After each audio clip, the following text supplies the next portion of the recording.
హల్లెలూయా! దేవునికి స్తోత్రం. మనమందరం ఈ విధంగా కలుసుకోవడానికి అవకాశం ఇచ్చిన దేవునికే వందనాలు.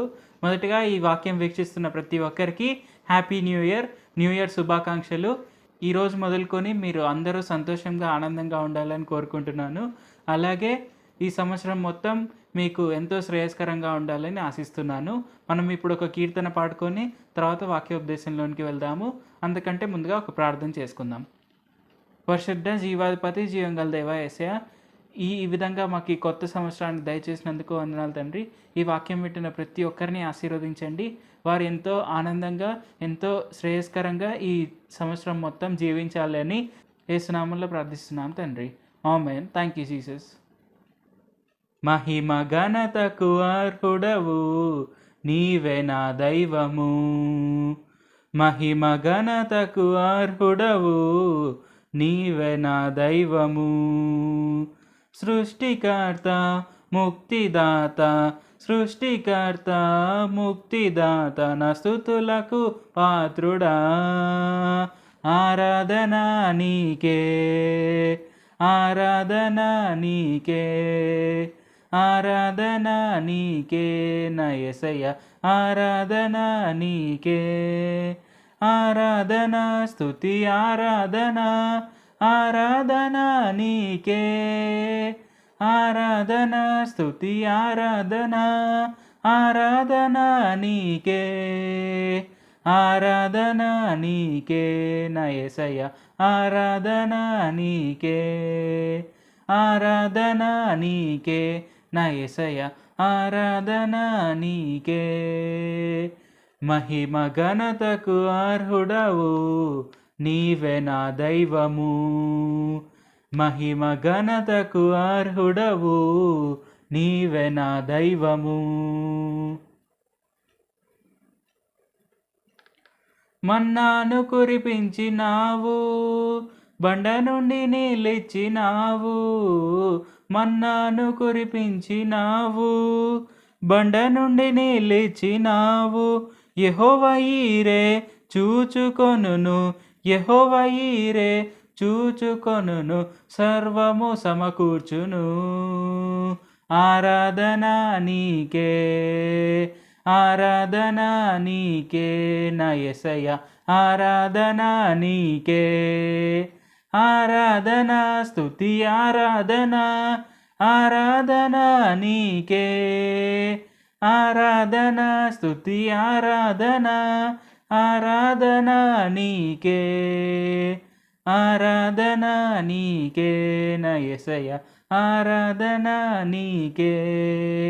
ఆరాధన నీకే నా యేసయ్య, ఆరాధన నీకే. మహిమ ఘనతకు అర్హుడవు, నీవే నా దైవము.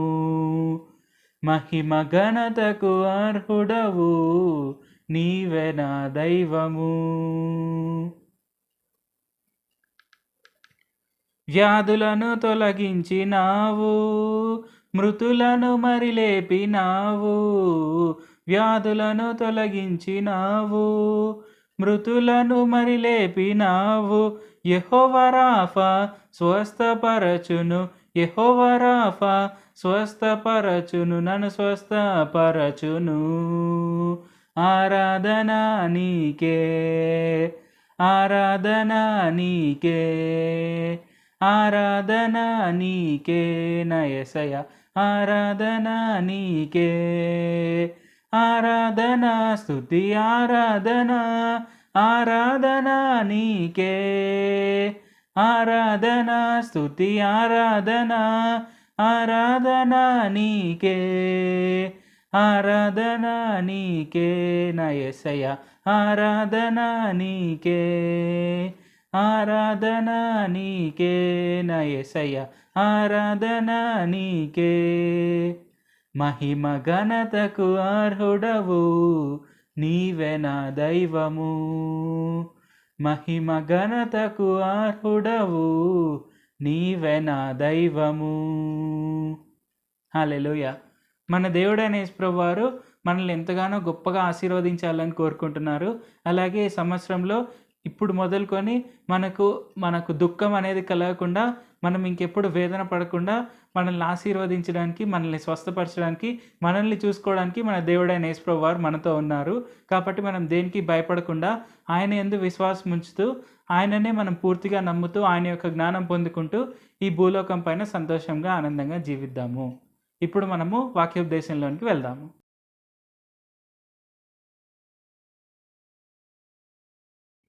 హల్లెలూయా! దేవునికి స్తోత్రం. మనమందరం ఈ విధంగా కలుసుకోవడానికి ఇంకొకసారి అవకాశం ఇచ్చిన యేసు ప్రభు వారికి వందనాలు. సో, ఈ కార్యక్రమం వీక్షిస్తున్న మీకందరికీ నూతన సంవత్సర శుభాకాంక్షలు. Happy new year. సో, మనమేంటి న్యూ ఇయర్‌లో అడుగు పెడుతుండగా మనం నిన్న అంటే రాత్రిపూట వాచ్ నైట్ సర్వీస్‌లో మనం యేసు ప్రభు వారు మనకి ఎలాంటి వాగ్దానాలు ఇచ్చారంటే 3 వాగ్దానాలు ఇచ్చారు. ఒకటి కీర్తనలు 91లో 3, ఇంకొకటి హగ్గయి 2వ అధ్యాయం 5వ వచనము, ఇంకొకటి యెషయా గ్రంథం 54వ అధ్యాయం 13వ వచనం. సో, యేసు ప్రభు వారు ఈ 3 వాగ్దానాలు ఇచ్చారు.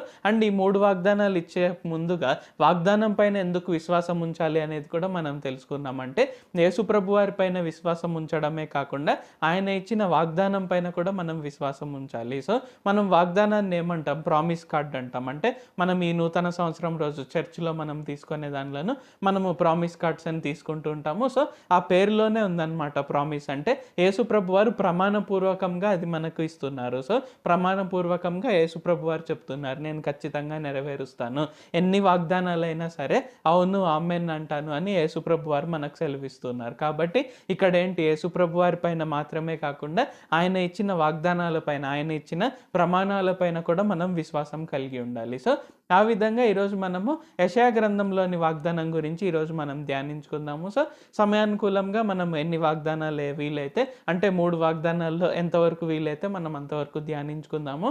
అయితే మనం మొదటగా యెషయా గ్రంథం 54వ అధ్యాయంలో 11వ వచనం నుండి చదువుకొని మనం ఈరోజు ధ్యానించుకుందాం. ప్రయాసపడి గాలివాన చేత కొట్టబడి ఆదరణ లేక యున్నదాన, నేను నీలాంజనములతో నీ కట్టడంను కట్టుదును, నీలములతో నీ పునాదులను వేయుదును, మాణిక్యములతో నీ కోట కొమ్ములను, సూర్యకాంతములతో నీ గుమ్మములను కట్టుదును, ప్రశస్తమైన రత్నములతో నీకు సరిహద్దులు ఏర్పరచుదును.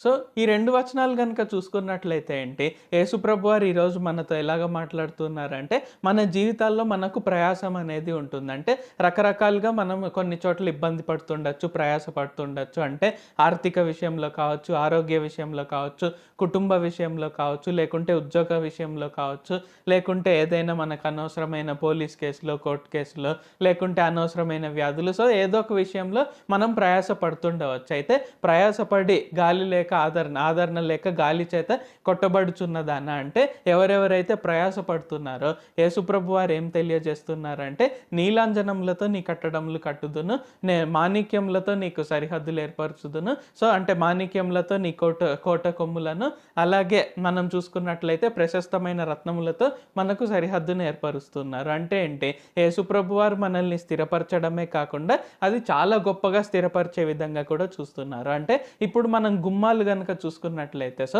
మన అందరింటికి గుమ్మాలు ఉంటాయి, మన అందరింటికి సరిహద్దులు ఉంటాయి. అవేమి మనకు ప్రశస్తమైనవిగా కనిపించే విధంగా ఏమి ఉండవు. అంటే మామూలుగా మనం గోడలు కట్టుకుంటాము, వాటికి పెయింట్ వేస్తాం ఏదో ఒక రంగు, అంటే red colour, orange colour, white colour, black colour, ఏదో ఒక కలర్ పెయింట్ వేస్తాము. అండ్ మనం గేట్స్ పెట్టుకుంటాం అనమాట. సో, గేట్స్ కూడా ఏమంత గొప్పగా ఉండవు, అంటే మామూలుగా బ్లాక్ కలర్గా గేట్స్ మనం పెట్టుకుంటూ ఉంటాం. అయితే యేసుప్రభు వారు ఏం చెప్తున్నారు, ఆయన మనల్ని స్థిరపరచడమే కాకుండా అది ప్రశస్తమైన రత్నములతో, మాణిక్యములతో మిమ్మల్ని ఆ సరిహద్దులను, ఆ కోట గుమ్మములను నేను ఏర్పరుస్తాను అని యేసుప్రభు వారు తెలియజేస్తున్నారు. కాబట్టి ఈ వాక్యం మీరు కనుక వింటున్నట్లయితే, మీరు జీవితంలో నేను ఇంకా సెటిల్ కాలేదే, నాకు బ్యాంక్ బ్యాలెన్స్ ఏం లేదు, నాకు ఆరోగ్యం అలాగా లేదు, నా పిల్లలు చూస్తే ఇంకా ఏం సెటిల్ కాలేదు, సో నాకు అనవసరమైన పోలీస్ కేసులు, కోర్టు కేసులు ఇవన్నీ ఉన్నాయి, నాకు వేరే వాళ్ళతో గొడవలు ఉన్నాయి, సో ఇలాగ నాకు ఎటు చూసినా శాంతి సమాధానాలు లేవు అని కనుక మీరు భావిస్తున్నట్లయితే యేసు ప్రభు వారు మీతో చెప్తున్నారు, నేను మిమ్మల్ని స్థిరపరుస్తాను, అది కూడా గొప్పగా రమ్యంగా స్థిరపరుస్తాను అని యేసు ప్రభు వారు తెలియజేస్తున్నారు. అంటే ఇప్పుడు మనం ఇల్లులు కట్టుకున్న ఎలాగా ఉంటాయి, జస్ట్ ఏదో మనం 4 గోడలు కట్టుకున్నాము, ఏదో అందులో 3 రూమ్లు ఉన్నాయి అనే విధంగా కాకుండా మనకు గొప్పగా అన్ని రకాలుగా వసతులు, అంటే మనకి ఏ వసతులు అయితే ఉంటే మనం బాగుంటాము, ఇంకా బాగుంటుంది అని మనం ఏదైతే భావిస్తున్నామో ఆ విధంగా ఉంటుంది. అండ్ సౌందర్యంగా కూడా ఉంటుంది. అంటే మనం ఊరికే సెటిల్ అవ్వడం కాకుండా మన ద్వారా అనేక మంది ఆశీర్వదింపబడే విధంగా సెటిల్ చేస్తాను అని యేసుప్రభు వారు తెలియజేస్తున్నారు. కాబట్టి ఈ వాక్యం మీరు వింటున్నట్లయితే ఈ వాగ్దానాన్ని ఖచ్చితంగా యేసుప్రభు వారు మీ జీవితంలో నెరవేరుస్తారు. సో మనం ఇంకా కంటిన్యూ చేస్తూ చదువుకున్నట్లయితే 13వ వచనం నుండి కూడా చదువుకుంటే, నీ పిల్లలందరూ యెహోవా చేత ఉపదేశం నొందుదురు, నీ పిల్లలకు అధిక విశ్రాంతి కలుగును. సో ఇక్కడ ఏంటి, యేసుప్రభు వారు మన గురించే కాదు, మన భవిష్యత్తు తరాల గురించి కూడా ఆయన ఆసక్తి కలిగి ఉన్నారు. సో ఇక్కడ ఏంటంటే మనం చాలా వరకు మనం ఇంతవరకు తెలుసుకున్న వచనాల ద్వారా ఏంటి, వాగ్దానాల ద్వారా మనకు కాన్ఫిడెన్స్ వచ్చింది. యేసుప్రభు వారి పైన ఆయన ఇచ్చిన వాగ్దానం పైన విశ్వాసం వచ్చింది. అంటే యేసుప్రభు వారు నన్ను సెటిల్ చేస్తారు, నన్ను సెటిల్ చేయడమే కాకుండా అనేక మందికి ఆశీర్వాదకరంగా ఉంచుతారు అని. సో ఇక్కడ ఏంటి, ఇంతటితో మన జీవితం అయిపోయినట్లు కాదు, మన పిల్లల విషయంలో కూడా మనం జాగ్రత్తగా ఉండాలి. సో మనం కనుక చూసుకున్నట్లయితే ఏంటి, యాక్చువల్గా ఒక 50 ఏండ్ల క్రితం 100 ఏండ్ల క్రితం అంటే మన ముందరి తరాలు కనుక చూసుకున్నట్లయితే ఏంటంటే అందులో చాలా మంది ఏమని భావించారు, ఇంకా అయిపోయింది, యేసుప్రభు వారు రెండవ రాకడ వచ్చేసింది, ఇంకా అన్ని సూచనలు మనకు కనబడుతున్నాయి, ఆయన రాకడ వచ్చేస్తుంది అని వాళ్ళు ఏమనుకున్నారు, వాళ్ళు ప్రార్థన చేస్తూ, వాళ్ళు బైబిల్ చదువుతూ, వాళ్ళు దేవునిలో ఎదుగుతూ పిల్లలను అంతగా పట్టించుకోలేదు. అంటే ఏంటి, రాకడ వచ్చేస్తుంది, మనతో పాటు మన పిల్లలు కూడా ఎత్తబడతారు అనే విధంగా, అంటే ఒకవేళ వాళ్ళు ఆ విధంగా ఆలోచించకున్నా బట్ స్టిల్ ఆ విధంగానే వాళ్ళు చేశారనమాట కొంతమంది. అంటే సో ఇప్పుడు మనం ఈ తరంలో చూసుకున్నట్లయితే ఏంటి, కొంతమంది మనకు కనిపిస్తున్నారనమాట. అంటే వారి తల్లిదండ్రులు, వారి తాతలు, వారి ముత్తాతలు వాళ్ళు యేసుప్రభు వారిని ఎరిగినప్పటికీ వీళ్ళు యేసుప్రభు వారిని నమ్మట్లేదన్నమాట. అంటే యేసుప్రభు వారిని గురించి వాళ్ళకి అంతగా ఏమంటారు తెలియకపోవడము, అంటే ఏదో జాబ్ చేసుకుంటూ లేకుంటే ఏదో బిజినెస్ చేసుకుంటూ మనం సెటిల్ అయితే చాలు, అంతే జీవితం అనే విధంగా కొంతమంది క్రైస్తవులను మనం చూస్తుండవచ్చు. అయితే యేసుప్రభు వారు ఈరోజు ఏం తెలియజేస్తున్నారు, మన పిల్లలందరూ కూడా దేవుడైన యెహోవా వారి చేత, యేసుప్రభు వారి చేత ఉపదేశం పొందే విధంగా మనమందరం వారిని పెంచాలి. సో ఇంక ఇప్పుడు కూడా ఏంటి, మనం చూసుకున్నట్లయితే మనం చాలా మంది చూస్తున్నాం ఏంటంటే వారి పిల్లలను సరిగ్గా దేవుని యందు భయభక్తులలో పెంచలేకపోతున్నారు. అయితే మనం చిన్నప్పటి నుండి అలవాటు చేయాలి. అంటే ప్రతిరోజు లేవంగానే బైబిల్ చదవడము, బైబిల్ చదివిన వెంటనే ప్రార్థన చేయడము, ఆ తర్వాతనే రోజువారి పనులలో అంటే వారు స్కూల్కి వెళ్ళడం కావచ్చు, లేకుంటే కాలేజ్కి వెళ్ళడం కావచ్చు, అలాంటివి చేయడము. అండ్ అలాగే తిరిగి పడుకునే ముందర కూడా కొద్దిసేపు బైబిల్ చదివి ప్రార్థన చేసి ఆ తర్వాతే పడుకునే ఆ విధంగా పిల్లలను పెంచాలి. సో ఈ వాక్యం మీరు వింటున్నట్లయితే ఏంటంటే యేసుప్రభు వారు మన గురించే కాదు, మన భవిష్యత్తు తరాల గురించి కూడా ఆసక్తి కలిగి ఉన్నారు.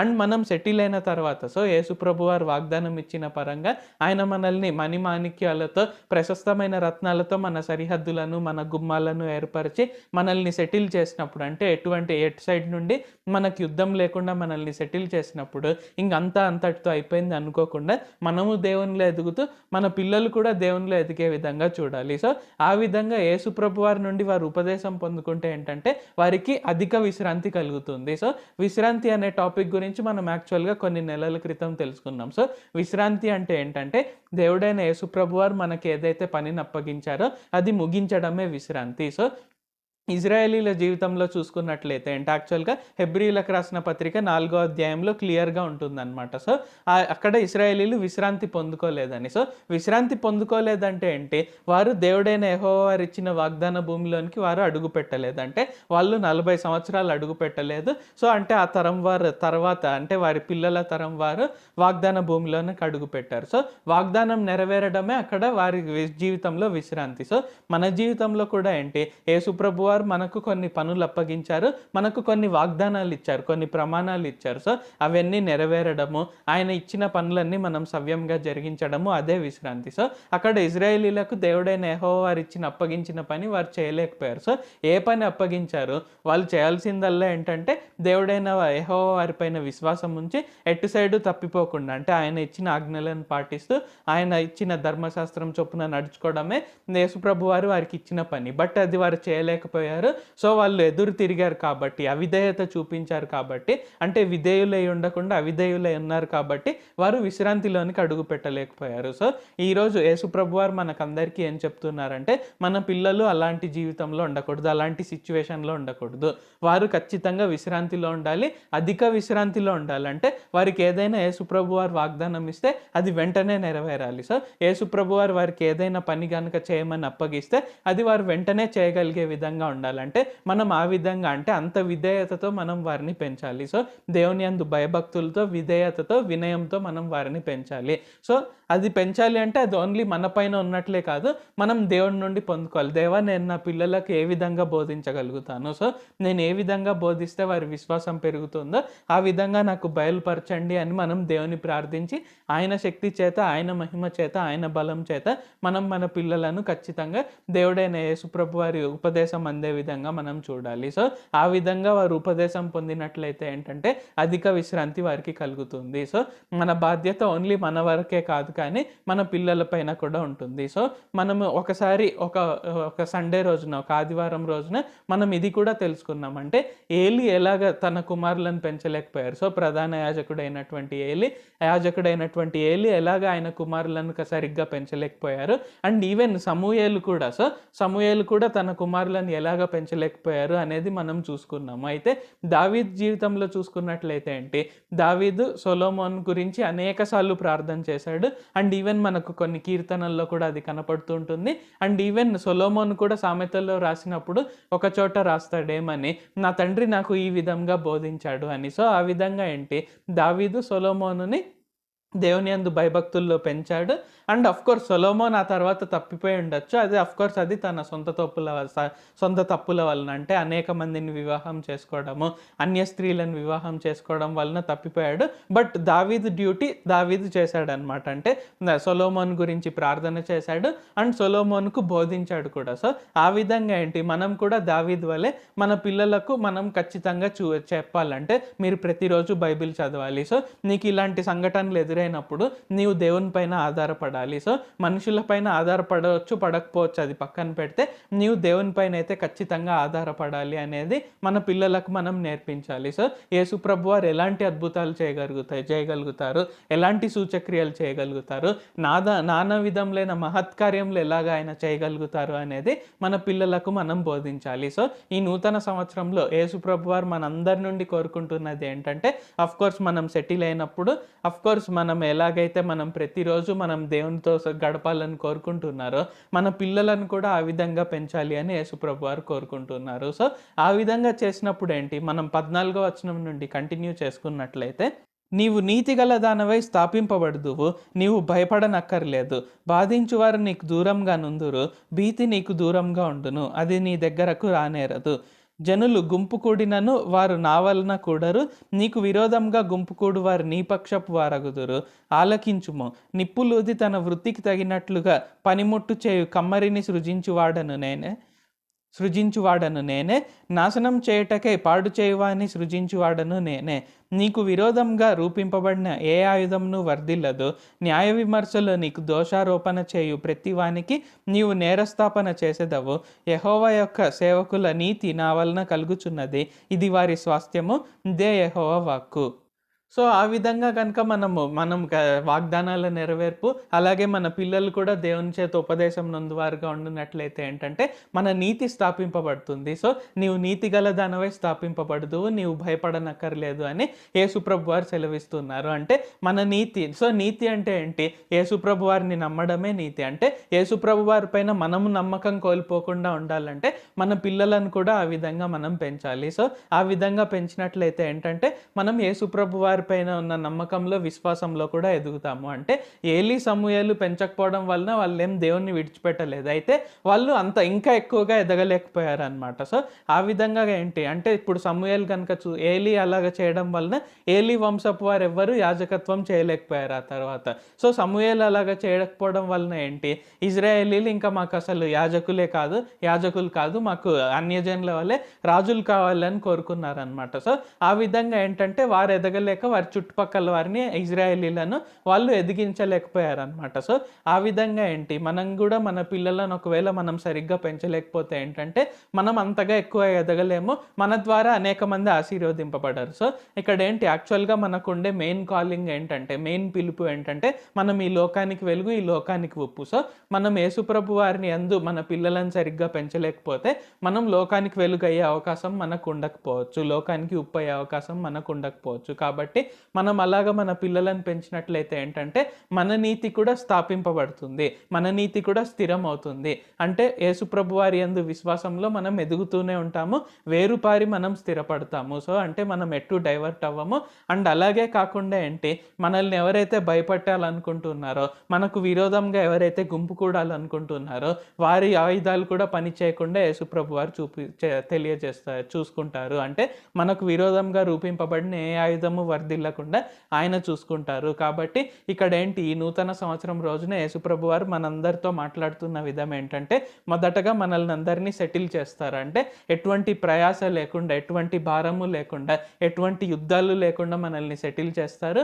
అయితే అది చేసినప్పుడు మనం ఏం చేయాలి, మనము ప్రతిరోజు విశ్వాసంలో ఎదుగుతూ ఉండాలి, మన పిల్లలను ఆ విధంగా పెంచాలి. సో అలాగా చేయడం వలన ఏంటంటే మన నీతి స్థిరపడుతుంది. అంటే మనం యేసుప్రభు వారి పైన విశ్వాసంలో, ప్రేమలో మనం వేరుపారి స్థిరపడతాము. తద్వారా ఏంటంటే మనకు విరోధంగా రూపింపబడిన ఏ ఆయుధము వర్ధిల్లకుండా ఆయన చూసుకుంటారు. సో మనకు కలిగే నీతి ఆయన వలన వచ్చే నీతి అని ఆయన మనకు తెలియజేస్తున్నారు. కాబట్టి ఈ వాక్యం మీరు వింటున్నట్లయితే ఈ వాగ్దానం కొరకు ఖచ్చితంగా ప్రార్థన చేయండి. సో యెషయా గ్రంథం 54వ అధ్యాయం 11 నుండి 17 వచనాలు. సో మరి ఒకసారి ధ్యానించి ఏ విధంగా ఆయన మనల్ని స్థిరపరుస్తారు, మనల్ని స్థిరపరిచినప్పుడు ఏ విధంగా మన పిల్లలను కూడా మనం స్థిరపరచాలి, తద్వారా మళ్ళీ మన నీతి మనకి ఎలాగ స్థిరపడుతుంది అనేది యేసుప్రభు వారు తెలియజేస్తున్నారు.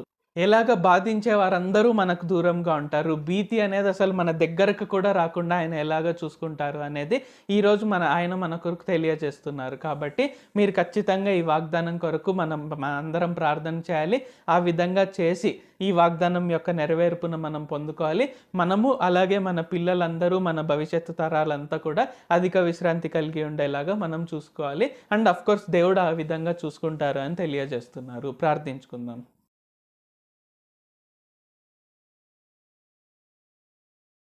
ప్రభువా, దేవా, సర్వాధికారి, ఇంకొకసారి ప్రార్థించుకునేందుకు అవకాశం ఇచ్చినందుకు వందనాలు తండ్రి. ఈరోజు వాగ్దానంని బట్టి, వాక్యంని బట్టి వందనాలు తండ్రి. మీరు ఏ విధంగా అయితే యెషయా గ్రంథం 54వ అధ్యాయంలో 11 నుండి 17 వచనాల ద్వారా మాతో మాట్లాడినటువంటి విధానంని బట్టి వందనాలు తండ్రి. ప్రయాసపడి గాలి చేత కొట్టబడుచున్న దాన నేను మిమ్మల్ని ఆదరిస్తాను, నీలాంజనములతో మీ కట్టడములను కడతాను, మాణిక్యములతో మీ కోట కొమ్ములను, అలాగే ప్రశస్తమైన రత్నములతో మీ సరిహద్దులను, గుమ్మంలను ఏర్పరుస్తారు అని తెలియజేసినందుకు వందనాలు తండ్రి. ఈ ప్రార్థనలు ఎవరెవరైతే పాల్గొంటున్నారో దేవా, మేము ఇంకా ప్రయాసపడుతున్నాము, మాకు ఇంకా అనవసరమైనటువంటి ఇబ్బందులు, ఆటంకాలు ఎదురవుతున్నాయి, అనేకమైన బంధకాల్లో మేము చిక్కుకొని ఉన్నాము అని ఎవరైతే ప్రార్థన చేస్తున్నారో ఇప్పుడే వారి ప్రార్థనను ఆలకించండి తండ్రి. మాణిక్యములతో, ప్రశస్తమైన రత్నములతో, నీలాంజనములతో వారి కట్టడాలను కట్టండి తండ్రి. అంటే ఆ విధంగా గొప్పగా సెటిల్మెంట్ వారికి దయచేయండి. ఎటువంటి ఇబ్బందులు, ఎటువంటి ఆటంకాలు, అనవసరమైనటువంటి బాధలు ఏవీ లేకుండా గొప్ప సెటిల్మెంట్ వారికి దయచేయండి తండ్రి. అంటే ఆరోగ్య పరంగా కావచ్చు, ఆర్థిక పరంగా కావచ్చు, కుటుంబ పరంగా కావచ్చు, ఉద్యోగ పరంగా కావచ్చు, ఏ విధంగా చూసుకున్నా కానీ వాళ్ళకి ఎటువంటి ఇబ్బంది లేకుండా, ఎటువంటి ఆటంకము లేకుండా వాళ్ళు ఆనందంతో, సంతోషంతో, శాంతి సమాధానాలతో జీవించటకు సహాయం చేయండి. వారు ఆశీర్వదింపబడమే కాకుండా అనేక మందికి ఆశీర్వాదకరంగా, అన్ని దేశాలకు ఆశీర్వాదకరంగా ఉండుటకు సహాయం చేయండి.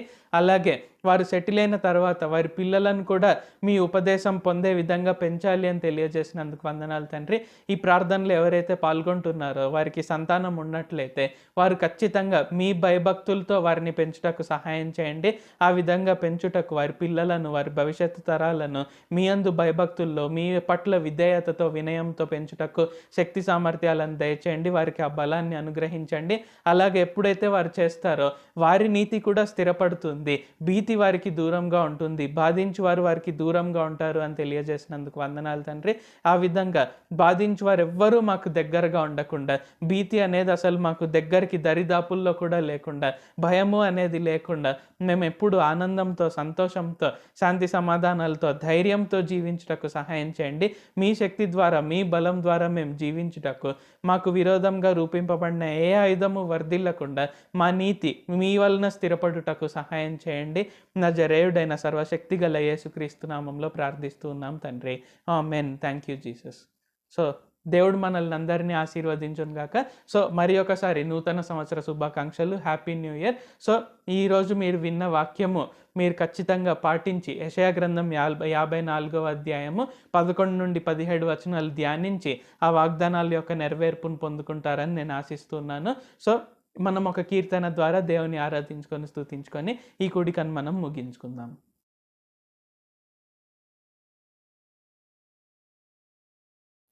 హల్లెలూయా! ఇప్పుడు మీరు విన్న వాక్యం మీకు అర్థమైందని భావిస్తున్నాను. ఇప్పుడు మనం ఒక పాట పాడుకొని దేవుని స్తుతించి ఈ కూడికను మనం ముగించుకుందాము.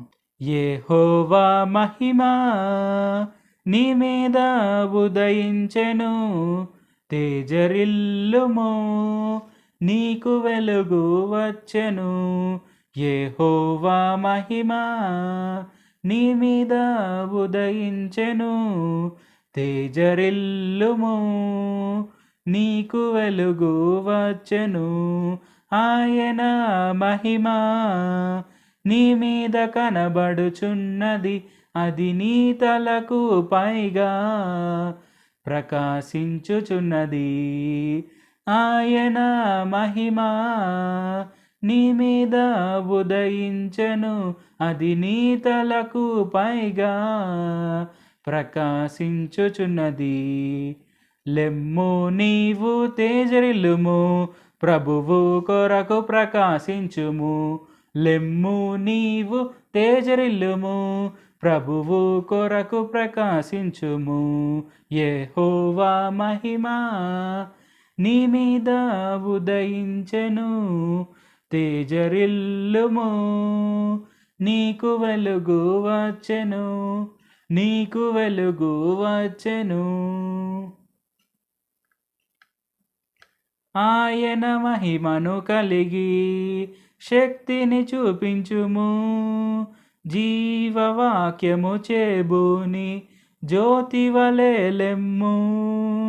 ఆయన మహిమను కలిగి శక్తిని చూపించుము, జీవవాక్యము చేబూని జ్యోతి వలె లెమ్ము. జనములు నీ వెలుగునకు త్వరపడి వచ్చెదరు, రాజులు నీ ఉదయ కాంతికి పరుగిడి వచ్చెదరు. జనములు నీ వెలుగునకు త్వరపడి వచ్చెదరు, రాజులు నీ ఉదయ కాంతికి పరుగిడి వచ్చెదరు. లెమ్ము నీవు తేజరిల్లుము, ప్రభువు కొరకు ప్రకాశించుము. లెమ్ము నీవు తేజరిల్లుము, ప్రభువు కొరకు ప్రకాశించుము. యెహోవా మహిమ నీ మీద ఉదయించెను, తేజరిల్లుము నీకు వెలుగు వచ్చెను, నీకు వెలుగు వచ్చెను. ఒంటరి అయిన వాడు 1000 మంది అగును, ఎన్నికలేనివాడు బలమైనట్టి జనమగును. ఒంటరి అయిన వాడు 1000 మంది అగును, ఎన్నికలేనివాడు బలమైనట్టి జనమగును. ప్రభువే నీకు నిత్యమైన వెలుగుగా ఉండును, నీ దుఃఖ దినములు సమాప్తమగునని ప్రభువే సెలవిచ్చెను. ప్రభువే నీకు నిత్యమైన వెలుగుగా ఉండును, నీ దుఃఖ దినములు సమాప్తమగునని ప్రభువే సెలవిచ్చెను. లెమ్ము నీవు తేజరిల్లుము, ప్రభువు కొరకు ప్రకాశించుము. లెమ్ము నీవు తేజరిల్లుము, ప్రభువు కొరకు ప్రకాశించుము. యెహోవా మహిమ నీ మీద ఉదయించెను, తేజరిల్లుము నీకు వెలుగు వచ్చెను, నీకు వెలుగు వచ్చెను. హల్లెలూయా! మన దేవుడైన యేసుప్రభువు వారి యొక్క వెలుగు మన మీద ప్రకాశిస్తోంది.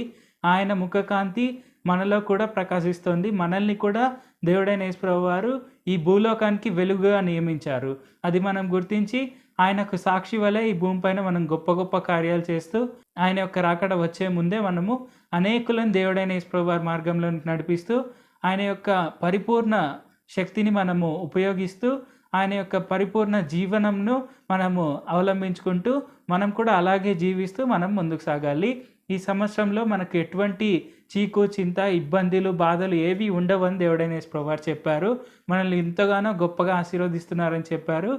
అలాగే మనకి ఇచ్చిన ప్రతి ఒక్క వాగ్దానం ఖచ్చితంగా నెరవేరుతుంది అని దేవుడైన యేసుప్రభువారు స్పష్టంగా చెప్పారు. కాబట్టి మనం దేనికి భయపడని అవసరమే లేదు.